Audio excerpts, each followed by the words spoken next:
10 ఏళ్ళు గొర్రెల్లాగానే ఉన్నాం కదా.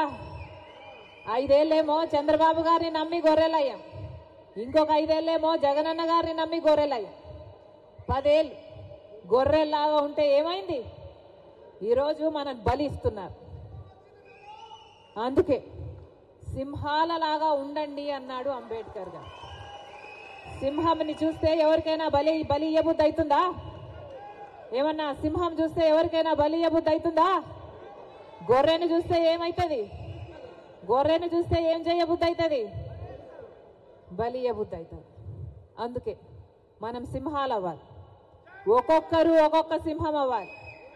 జై భీమ్, జై భీమ్, జై భీమ్. గొర్రెల్లాగా ఉండకండి, ఒక్కొక్కరము ఒక్కొక్క సింహం అవ్వాలి.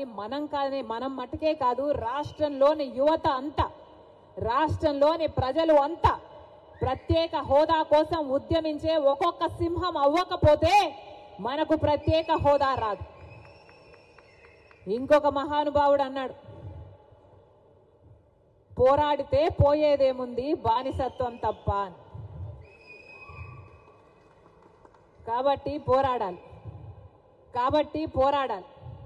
పోరాడకపోతే ఏది మనకు తట్టలో పెట్టి ఇవ్వరు. మనం పోరాడి సాధించుకోవాలి, అవసరమైతే లాక్కోవాలి.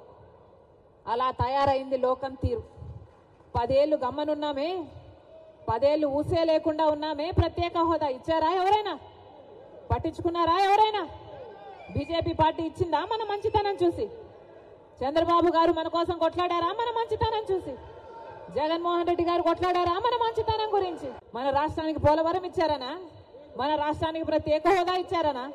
మన రాష్ట్రానికి రాజధానికి డబ్బులు ఇచ్చారనా? దేనికి గౌరవం? ఎందుకు గౌరవించాలి ఇలాంటి మోడీ కేడీలని? కేడీ కాదా మోడీ? మోసం చేయలేదా ప్రజలని? మోసం చేస్తే ఏమవుతారు? మోసగాళ్ళు గారా? డిఫాల్టర్ను కదా కేడీ అనేది? డిఫాల్టర్ కాదా మోడీ? మనకిచ్చిన వాగ్దానాలలో ఒక్కటైనా నిలబెట్టుకోకపోతే అది డిఫాల్టర్ కాదా? మరి డిఫాల్టర్ని కేడీ అనక ఏమనాలి? మోసం చేసిన వాడిని 420 అనక ఏమనాలి?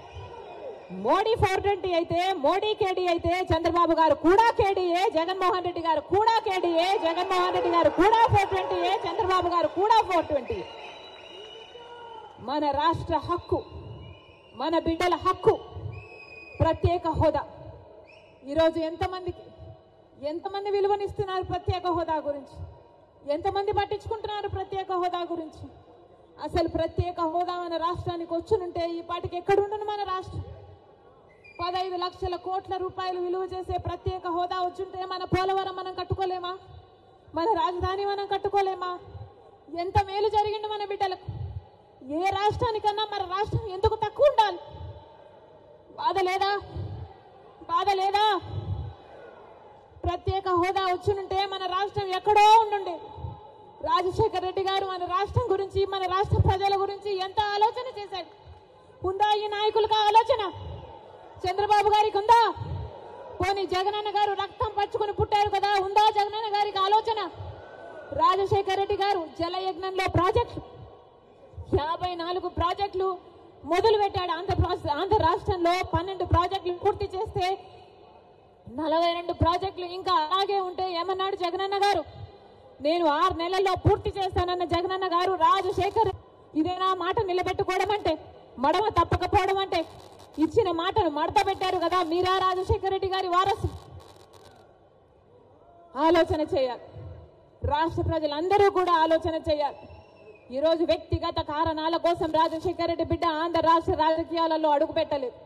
వ్యక్తిగత రాజకీయాల కోసమే అయితే, వ్యక్తిగత కారణాల కోసమైతే రాజశేఖర్ రెడ్డి బిడ్డ 2019లోనే ఆంధ్ర రాష్ట్రంలో అడుగు పెట్టాల్సి ఉన్నది. కానీ ఈరోజు ఆంధ్ర రాష్ట్రంలో రాజశేఖర్ రెడ్డి బిడ్డ అడుగు పెట్టింది అంటే ఎందుకు పెట్టింది? ఎందుకంటే ప్రత్యేక హోదా కోసం కనీసం పోరాడే వాళ్ళు కూడా లేకపోయారే అని.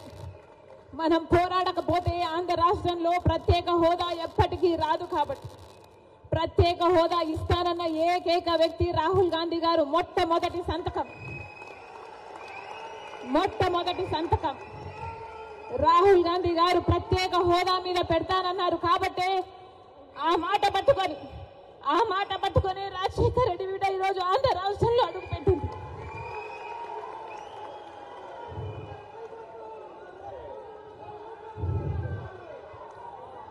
ప్రత్యేక హోదా లేకపోతే ఆంధ్ర రాష్ట్రానికి భవిష్యత్తే లేదు.